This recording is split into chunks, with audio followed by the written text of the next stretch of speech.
Dick Cheney as vice president in the early 2000s demonstrates in a way that none of his predecessors had, not even President H.W. Bush, how much could be done with that office when it was deployed strategically and when it was used aggressively. And finally, I think even at a moment of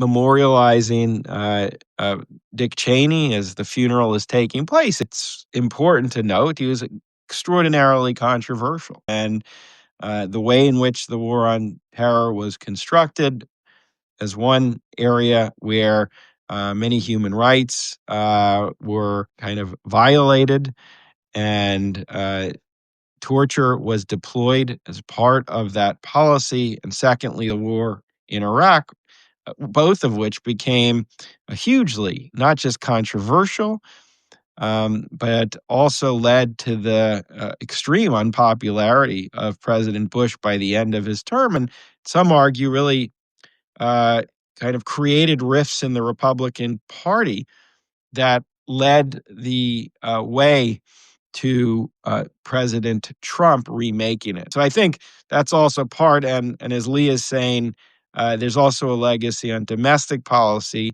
And this fits with what I'm talking about with conservatism, where he was very much at the forefront of deregulation, including on climate change and environmentalism, and opening up fossil fuel exploration, as he does in the first year of the Bush presidency, heading a task force on energy. So I just want to send those out, a few thoughts of how I think of his legacy.